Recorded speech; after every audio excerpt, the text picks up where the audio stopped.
Geography of Israel and Palestine has been burnt into our minds.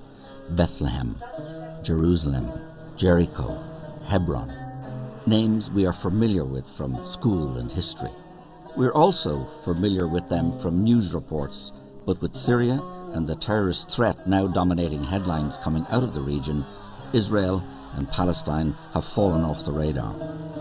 While politicians, diplomats and journalists are focused elsewhere, the situation facing people living through this long-running conflict continues to worsen. 2017 marks the 50th anniversary of the war that defines the modern and highly contentious geography of the region.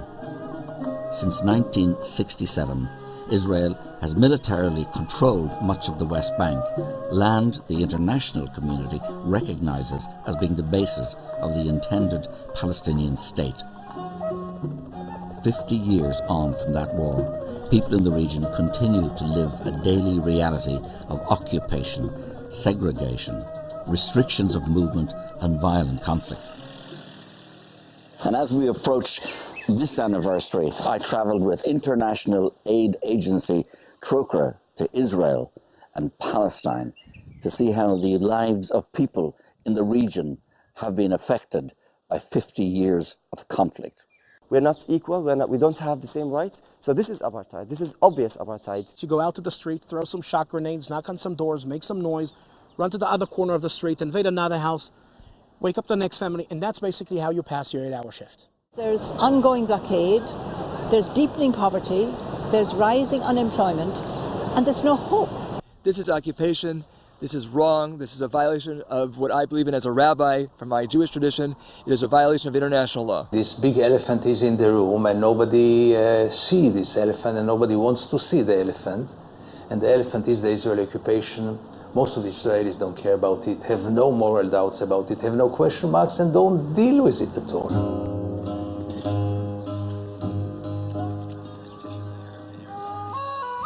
One of the oldest cities in the world, Jerusalem, is also one of the most contentious. With some of the holiest shrines in Judaism, Islam and Christianity located just yards from each other, Jerusalem's old city is thronged with tourists.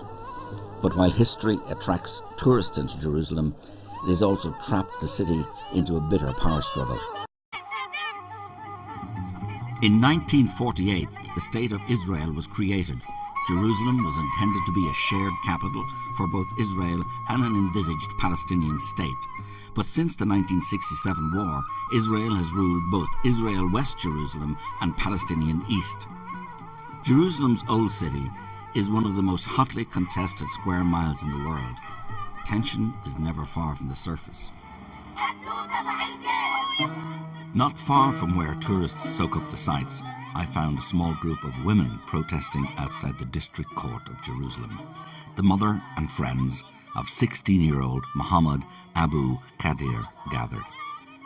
Mohammed had been abducted and burned to death in a local park. His murder is believed to have been a revenge killing by right-wing Israelis in retribution for the murder of 2 Jewish teenagers, all part of the depressing cycle of ongoing violence and bloodshed. The man accused of Mohammed's murder, Yosef Hayem Ben David, was found guilty by the Israeli court and sentenced to life in prison. But the 50-year occupation stretches well beyond this ancient city.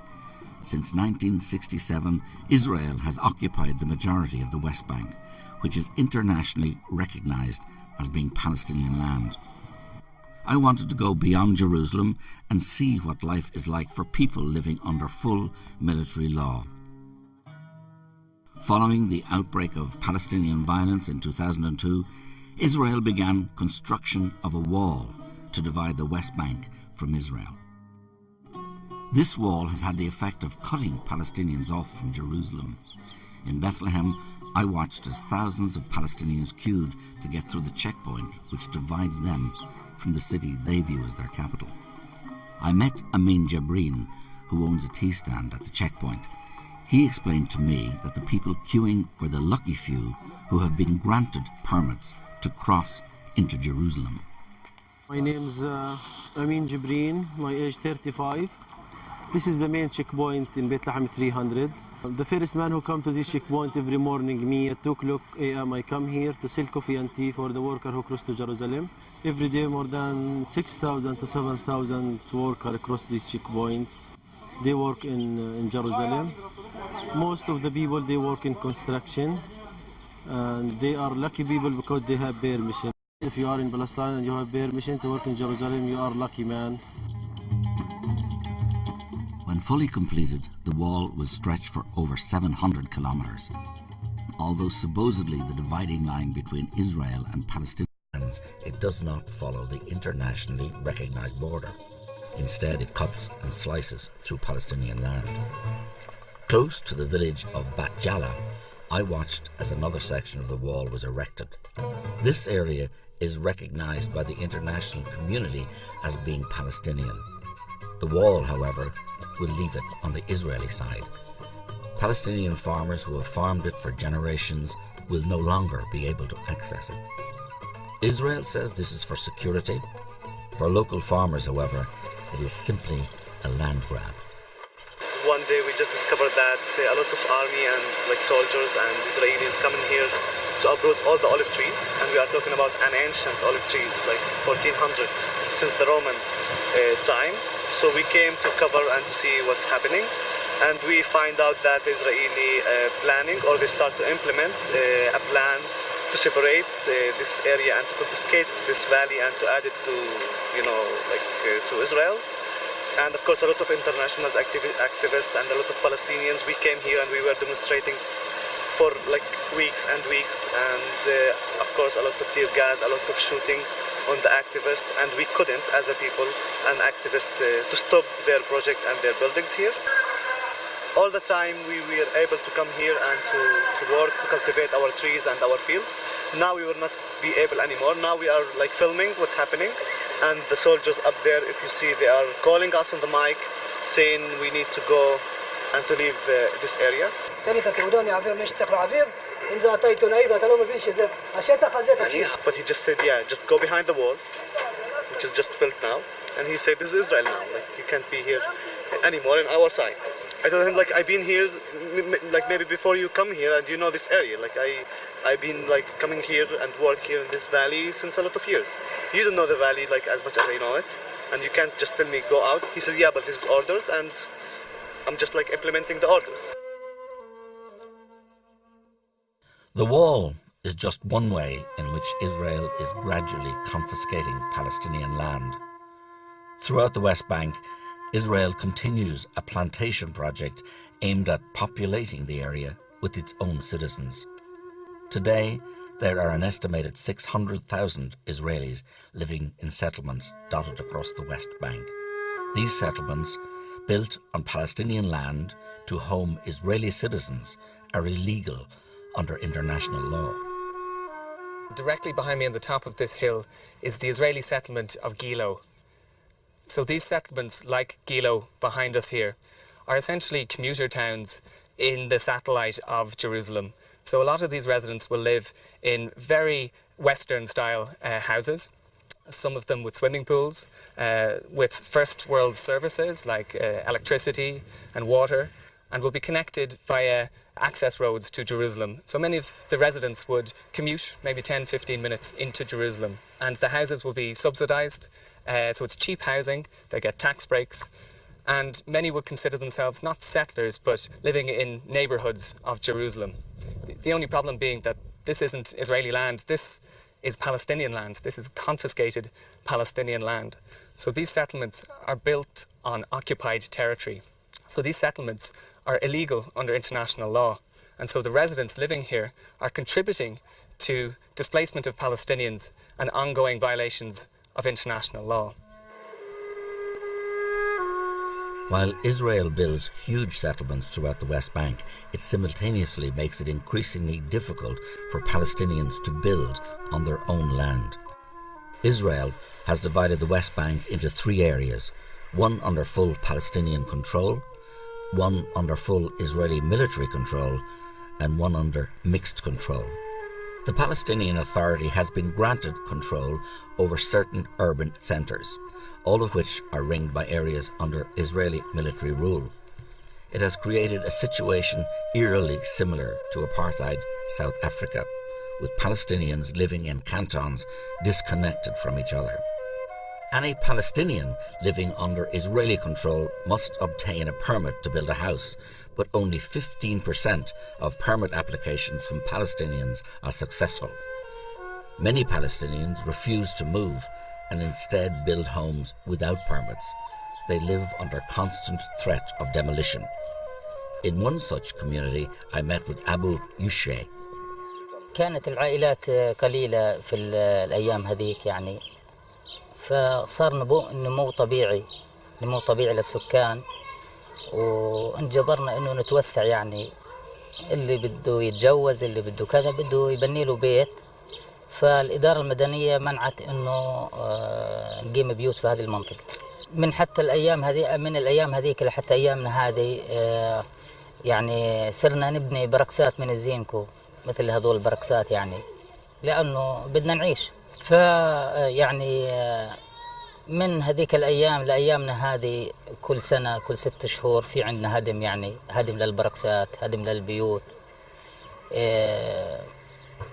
تضييق يعني من كل الاتجاهات من ال4 اتجاهات هي مستوطنة على فكرة المستوطنة هاي بال86 قامت بال86 الجدار من الجهة الجنوبية الشارع من الجهة الغربية وشارع من الجهة الشمالية فإحنا يعني سرنا في النص يعني تسكير ما يعلم فيه إلا رب العالمين مشاكل ثانية اللي بتتعلق بالسكان بالتجمع إنه يعني عدد كبير 90% من السكان بيسكنوا بصرفان من الزينكو وهذول الصرفان معاناة بالصيف حم وبالشتاء برد 35 بيت عندي 28 اختار Mohammed's home was raided 2 years ago at 2 a.m. Israeli soldiers kicked in the door, let off shock grenades, yelling and pointing machine guns at the family. Mohammed's son was then 12 years old. The trauma that night had a profound effect on him. He lost the power of speech. 2 years later, he still cannot talk.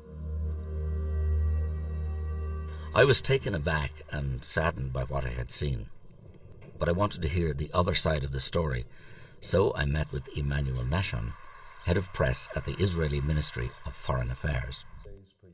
In those areas which are under Israeli control, we do not allow people to build without a permit. Yes, you can't build anywhere, everywhere, just wherever you feel like building. It doesn't work that way, and it's not about Palestinians or Bedouins, it's about everybody. Why do you think that an Israeli would be able to build something without a permit? Of course not. It depends whether you really want to build something for yourself or whether you are trying to create a provocation.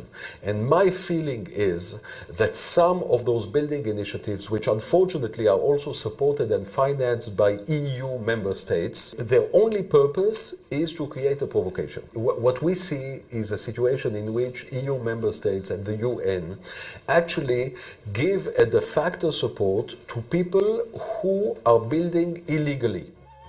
Even within Israeli society, a vocal minority questioned the policies of their government. I met one such critic who is not only Israeli, but also a rabbi. Rabbi Arik Asherman opposes home demolitions and settlement expansion. Our work ranges from legal work in the Israeli court system to return land to Palestinians, to prevent Palestinian homes from being demolished, to prevent takeovers, to work with the international community, which has been crucial for keeping these people in their homes when there is an intense drive and push by the state of Israel using all of its power to move these people out of their homes. And sometimes it can be on the ground work, physically accompanying the farmers when they are harvesting, or the shepherds, or getting to their trees, or whatever has to be done so they can do so safely. Rabbi Arik's work brings him directly into conflict with the Israeli state and with settlers. Even his status as a rabbi offers him little protection.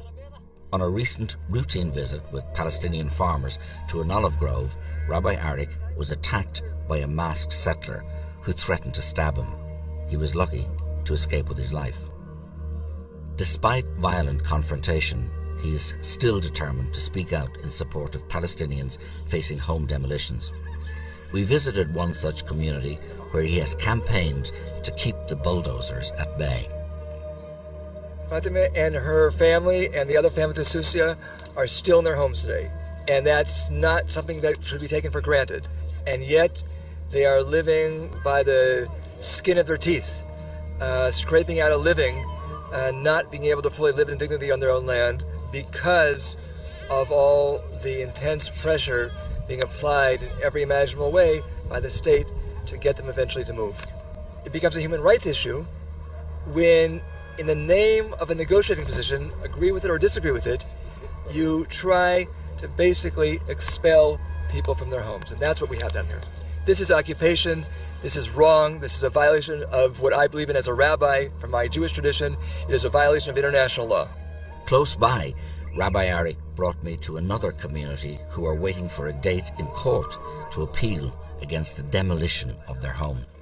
We're here in a small village, a community called Tarek in the south Hebron Hills, and we've come here today with Rabbi Arik, and he's negotiating on behalf of the community here to prevent this house behind me being demolished. They're in court tomorrow morning, and the homeowner says that if this demolition order is carried out, they'll have to return to living in tents.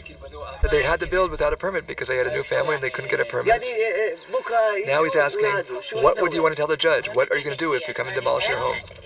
I'd like to tell the judge, before you were a judge, you were a little boy or a girl, and then you grew up, and then you got married and you built a home, and we're the same.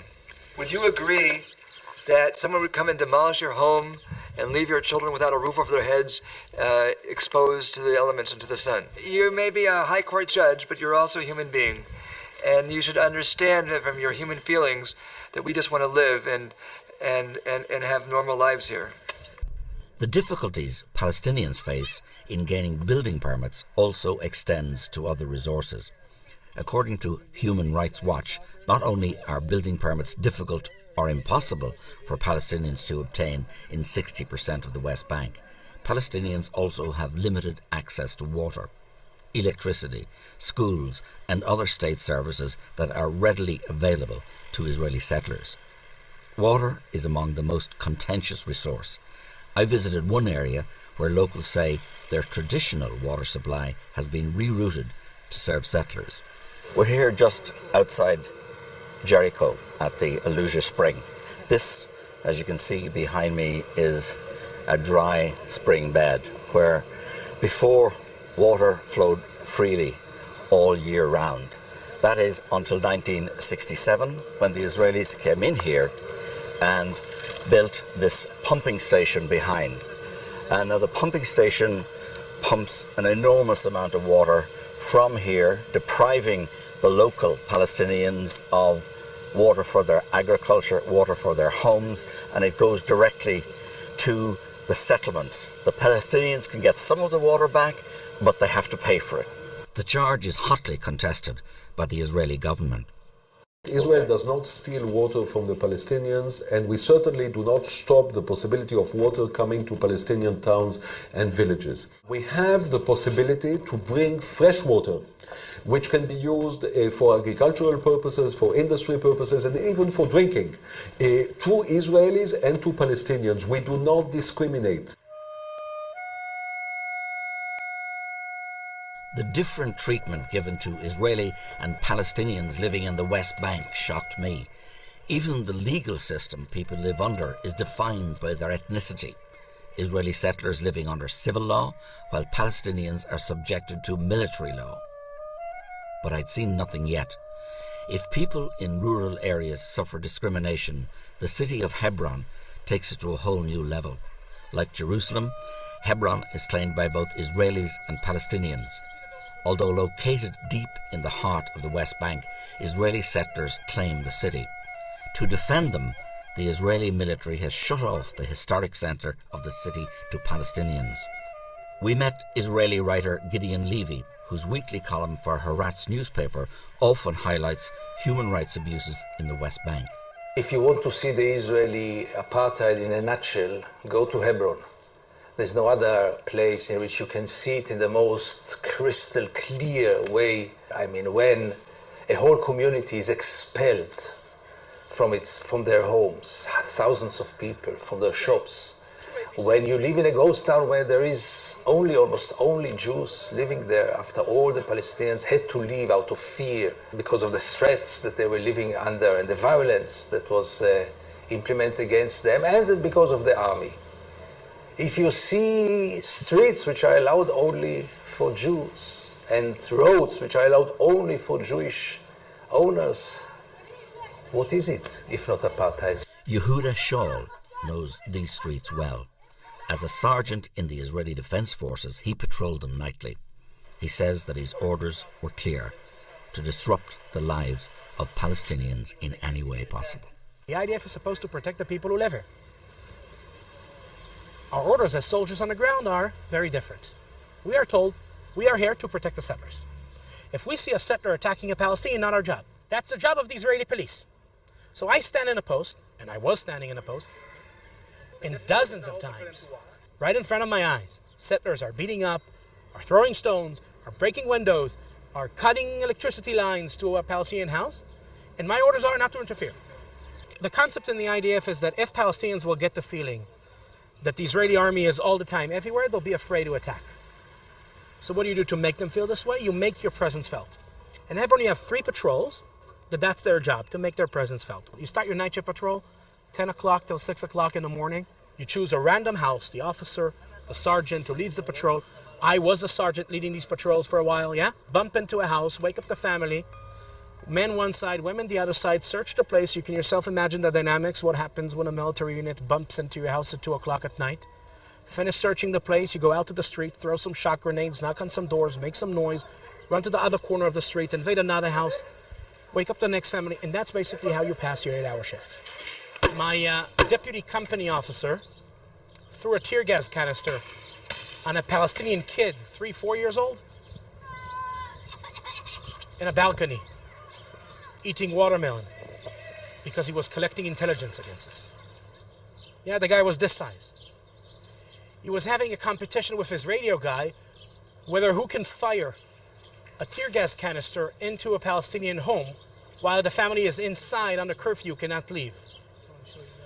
A sergeant in my company killed a Palestinian young man with a rubber-coated bullet to his chin from around 10 meters away. Shaul's actions in Hebron eventually led to him questioning the Israeli military's presence in Hebron and throughout the West Bank. He went on to establish Breaking the Silence, an organization of former Israeli soldiers who now campaign against the occupation of Palestinian land. The turning point for me was towards the end of my service. I was based outside of Bethlehem, and I was suddenly able to see myself in the mirror. We basically started having these conversations about things we've done and seen. And the one thing we kept bumping into was the realization that people back home in Israel have no clue. Like our own society is sending us here to do the job, so to speak, without understanding what doing the job means. So we decided to bring Hebron to Tel Aviv. That was our slogan. Yeah, we wanted people back home to know what's going on. The Israeli occupation is not in the Israeli discourse. People know very little about the occupation. People don't know about the occupation, don't want to know about the occupation. Most of the Israelis have never been to the occupied territories, and they couldn't care less. And in June 1st, 2004, we opened a photo and video exhibit in Tel Aviv. We were 64 people from my unit. Our photos on the walls, our faces in the screen with video testimonies about what we've done. We became the story of the country for the week. If you would come to me 12 years ago when we started and tell me that today I'll be sitting here after about 1,100 soldiers broke their silence, I would probably laugh in your face. And here we are, after about 1,100 soldiers broke their silence, understood what they've done. Yeah, stood up in front of the mirror, saw himself in the mirror, and took a stand and broke the silence. And their story is now up here in front of our society, demanding from us as a society to take responsibility. That's for me the most important thing. Today, Shaul works with the very Palestinian communities he once ruled over. Among them is Abel Rahman Samalia. My name is Abdurrahman, and I live in this house. This is my house. This is where I live. If a settler came to my house and attacked me in my house, if he went to the police station and said that I attacked him, by the law, I'm guilty until I prove the opposite. So by the law, I will go to jail.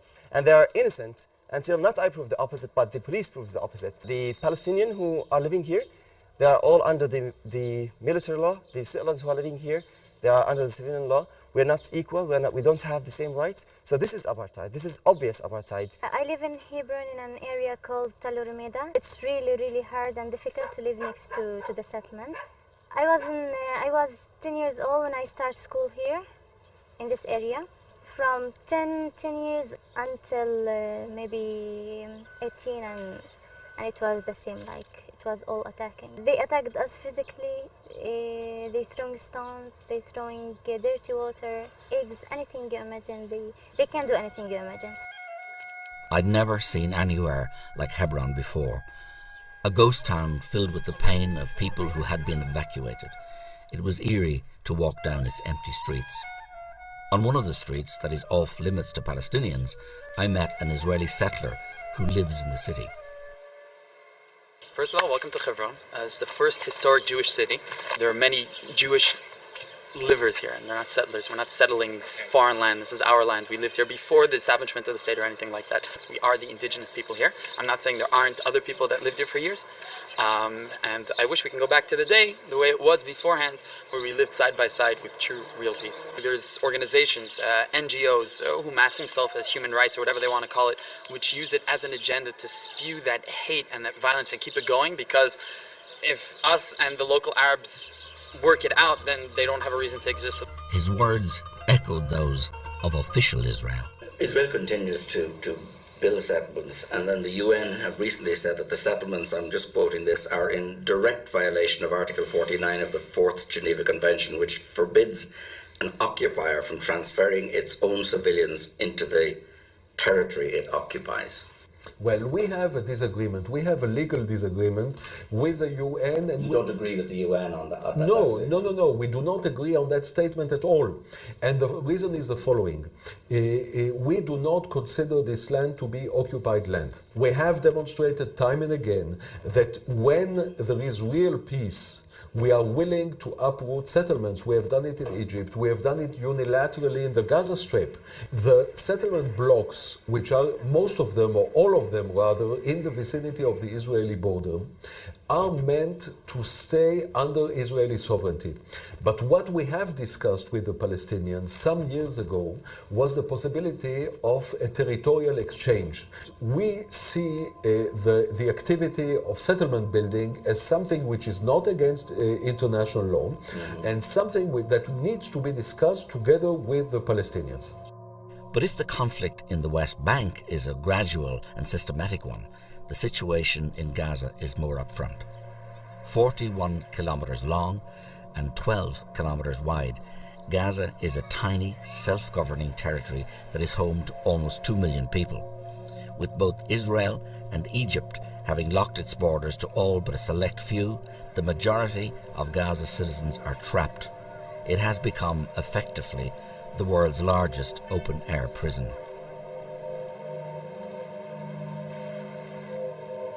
Not only are they denied access to the outside world, people in Gaza have to endure regular wars between Israel and the ruling Hamas government.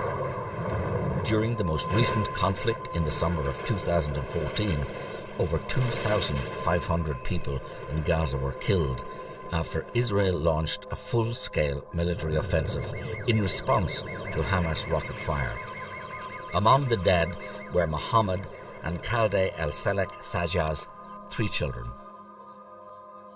لما طلعنا فوق على السطح لقيت الوالد وال7 أطفال كله مرمى على الأرض. لما طلعت الوحيد اللي لقيته كامل يعني بدون أي إصابات في الرأس أو هذا ابني الوسطاني اللي هو عبد الحليم. حملته قلت إن شاء الله يكون عايش، حملته ونزلته تحت على أساس إنه عايش. بعد ما اديته لابن عمي على أساس يودوه على الشفا ينقذوه. طلعت كمان مشوار تاني، أخذت عبد العزيز كان راسه من هان مفتوح، حملته ونزلت فيه وديته لأخت مرتي. كان لسه في نفس بس حتى في حاجة من مخه وقعت وأنا بحمل فيه. وطلعت مشوار ثالث، قلت بدي أجيب أمي، ما شفتش الهراس، ما قدرتش. قلت خلص بس ينزلوها بأنزل أنا على ضليتنا على باب الدار استنى فيهم ينزلوهم عشان نودعهم من حاجة. لما جاء الإسعاف لقيت لما ضربوا البيت حسيته يعني ضرب عندنا في البيت. طلعت على الطابق الخامس، توقعت اني الاقي انه اولادي عايشين، انه انقذهم يعني. توقعت ما يكونوش على السطوع، يكونوا في الطابق اللي تحت شويه. طلعت فتحت هذا، لقيت طلعت دغري على السطوع، لقيت بقول لك حمايه و7 اطفال كلهم اللي ملوش راس، اللي مستشهد على المطعم، كلهم يعني كانوا مستشهدين يعني جثث سامده برق دم. لقيت انا كل بس اني طالعه المنظر هذا كمان ما رجعتش بعد وعي انه كان التصارف كله اولادي. طلعت لقيت زوجي ماخذ ابني الوسطاني، لقيتها ضلت البنت بتطلع ما لقيتلهاش راس. لما شفت منظر ما لهاش راس نزلت من غير وعي على الدرج. يعني مثلا بعد فجأة هيك بعد اسبوع قال ليش ما رحتش على الشفاء اللي اودع اولادي اللي قبل ما يروحوا يدفنوهم. يعني الواحد كان بغير وعيه، يمكن الواحد شوية شوية لبدأ يتأقلم يعني. وهذه يعني رضا ربنا والحمد لله. أمنية كان عمرها 8 سنين، عبد الحليم 5 سنين، عبد العزيز 3 سنين. Mohammed would also lose his leg in an attack minutes later as he was carrying a body to the ambulance. بقول لك بعد أسبوع إنه اليهود اعتذروا إنه احنا مش قاصدين دار السلام. لحقوق إنه ندافع إنه بدنا حقنا وزي كذا حق أولادنا. لها بقول هم أصلاً الصغار هذول هم كانوا يضربوا علينا قذائف صواريخ. إيش هذول الصغار هم بيعرفوا صواريخ ولا إيش؟ لا طبعاً. يعني عشان يحطوا اللوم على تعاوننا. It was very moving hearing these bereaved parents speak with such stoicism and dignity. Sadly, their story is far from unique.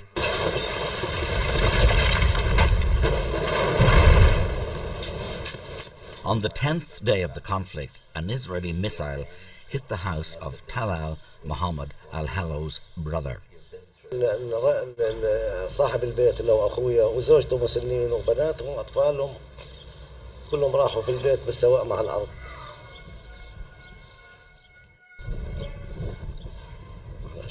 الحمد لله هذا قدرنا. هذا ما قتلته القوات الجيش الإسرائيلي. أطفال عمره 6 شهور سنة وسنتين، الأب والأم، ولا واحد فيهم في مقاومة، ولا واحد فيهم عسكري، ولا واحد فيهم لا حماس، ولا فيهم فتح، ولا في جندي، ولا في أي علاقة بهذا الشغل. قتلوا أطفال ونساء. Layla al-Hallow lost her daughter during the war. طول الليل هي بتراسلني، تسأل عن يما كيف انتوا؟ أقولها يما احنا بخير والحمد لله رب العالمين. طول الليل لحد أول الليل وهي بتسأل علي، تطمن علينا، أقولها يما الحمد لله بخير. لحد تقريبا الساعة 3 إلى 5 بالضبط آخر مكالمة إلها كلمتني.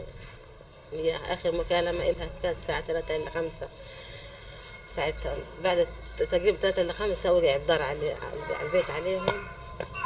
صرت أرن عليها جوالها يرن بس هي ما فيش حد. صار ابني يطلع من الشباك يشوف لقت بيته بالكوم تراب.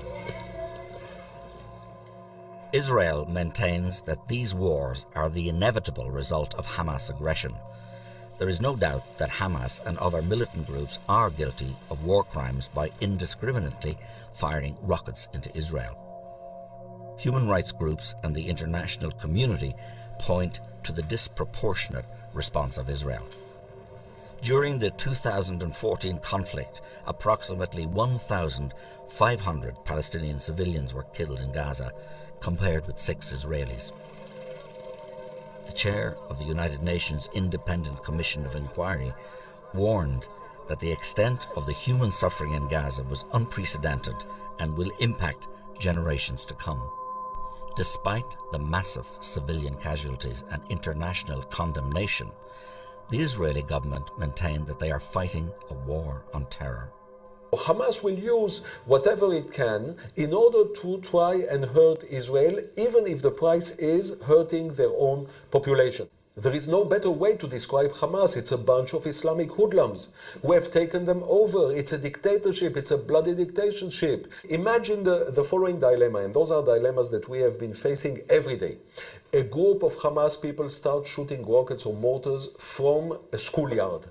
Do we shoot back? Don't we shoot back? Whatever we do, it's bad. Walking through Gaza's streets, the impact of the ongoing blockade and cyclical violence was obvious. 1 in every 2 people in Gaza do not have enough food to eat. A third of the population are reliant on food aid. Basic infrastructure such as water, sanitation and health services are crumbling at the seams, while the unemployment rate at 42% is one of the highest in the world. Even its fishing community is denied access to fishing grounds that would enable them to earn a decent living. Fishermen can sail only a little over 5 kilometers from the coast. Many claim that Israel denies them even this limited access. سامع عن الجوجا صياد لي 15 سنة في البحر.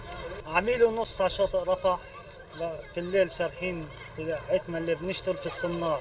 بقى على 3 ميل هو مفتوح البحر، عميل ونص احنا بنشتغل يعني في الامان، ضاويين ضوء يعني الاشاره ان هينا صيادين، لا ادانا انذار ولا اي شيء، طب علينا اطلاق نار. مين هذا؟ الطراد الاسرائيلي.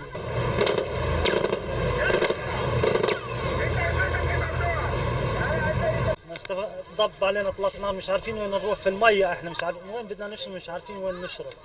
دمر الحسكه نهائي، ضرب الحسكه اول فجار نهائي. destroyed by a rocket. وصار يضرب علينا مباشر اطلاق قذائف نص ساعه وهو يضرب علينا يعني بدون رحمه ولا بدون رأفه ولا باي شيء. وانتهيت انا يعني الصياد بده ايدتين، انا بايد واحده بنفعش. طبعا دخلت انا جوا البحر لاصطاد طبعا السمك ولا اطعم العيال، يعني العيال، وانا يعني هذه رزقتي، يعني ما فيش لي غير هالرزق، يعني ما فيش بديل غير الرزق. فكنا احنا على الحسكه المجداف، فاجونا طبعا الزوارق الاسرائيليه، ومسكونا ووقفونا. طبعا وقفنا احنا، فقال لنا اشلحوا وعيكم، وشلحنا الملابس اللي علينا، اخذونا عملنا سدوده، قسمين من سدوده من جوا، حطونا في غرفه، واحنا قاعدين في الغرفه طبعا اجى علينا تقريبا ما يعادل تقريبا من 7 إلى 8 جنود. طبعا معاملتهم كانت سيئه كثير، من يوم اخذوه من يوم 27 الشهر لهذا اليوم انا قاعد عن العمل، وانا بطالب جميع الدول وبطالب جميع المجتمعات وبطالب جميع يعني كل الدول العربيه والاجنبيه حتى كمان انهم يساعدوا الصيادين ويقفوا مع الصيادين بالنسبه للاعتقال وبالنسبه للمساعدات وبالنسبه لكل ايش يعني بيحتاجوا الصياد، لانه الصياد مهمش كثير. واحنا طبعا انا لما بنزل البحر بكون يعني فيش ثقه، يعني بكون نازل وانا خايف البحر، لانه من اعتقال من اي امور ثانيه، يعني فيش يعني هذا الناشده بس. Generation after generation now, what grows in Gaza is a huge human tragedy. Even the UN declared that by the year of 2020, Gaza will not be a place where human beings will be able to live. And it's unbelievable how the world is watching it and does nothing about it. Sister Bridget Ty from Sligo has lived in Gaza since early 2015. She says that the biggest problem here is not violence or poverty. It is the complete loss of hope. I have a background in nursing and midwifery and management, and I speak a bit of Arabic and I know the Middle East, so I feel that I can bring something useful to the people here. What I saw at the beginning is what anyone can see: the poverty, the broken homes, the children on the streets. But as I get to know the people, that's when I hear the other things: the hopelessness, the fear for the future. Their children, 6 years old, have lived through 3 wars, so they're traumatized, they're clinging, they're crying, they're bedwetting. There's a lot of violence, domestic violence, because the people are traumatized. So the longer I stay, the more I see, and I actually feel it in myself, the hopelessness that is pervasive in Gaza. With the help of organisations such as Trócaire, Sister Bridget delivers medical care to children in Gaza. One of the biggest issues children face is trauma. Ola Dweek, a child psychologist who works with Sister Bridget, explains.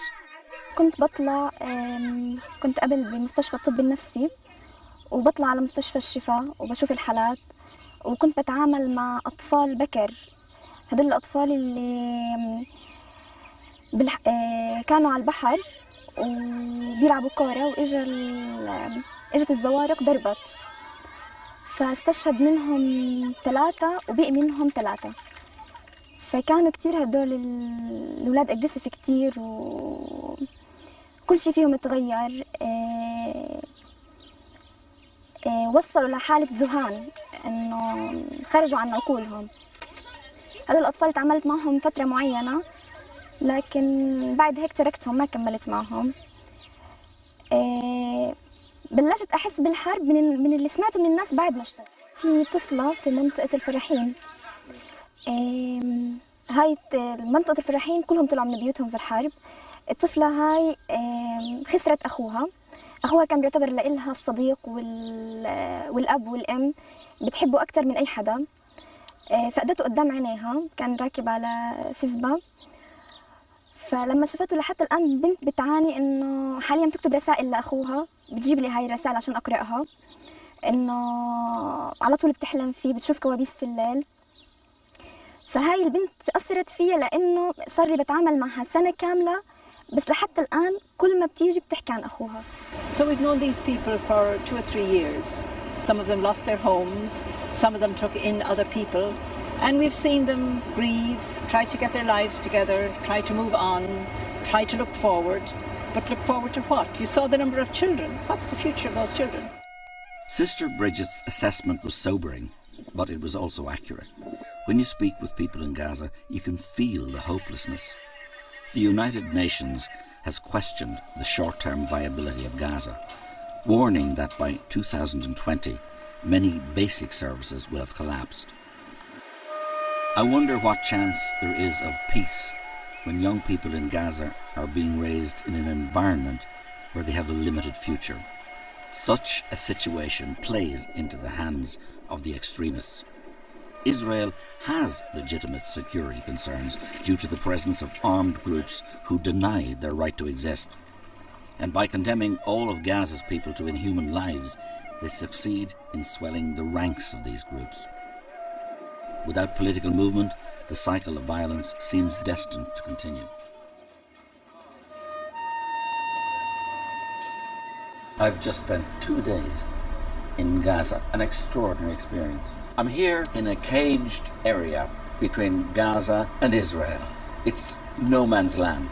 We passed through 2 checkpoints down there, Hamas, Fatah, Palestinian checkpoints, back to back with Israeli checkpoints. It's like nowhere I've ever been. It's an open-air prison, 1.8 million people surrounded by a wall on one side and by the Mediterranean Sea on the other. And that sea is constantly patrolled by Israeli gunboats. We have met people who have been devastated by the war, families who have lost up to 11 people, children with horrific injuries.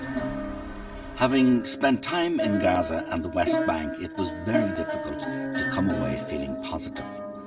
The conflict seemed so intractable, so deep and so ingrained. However, there are voices for peace. Before I left, I had a chance to meet a group of Israelis and Palestinians who work together. Combatants for Peace is an organisation of former soldiers and militants who have joined together to call for peace and justice for all. I joined them outside of Bethlehem on their monthly rally in the shadow of the separation wall.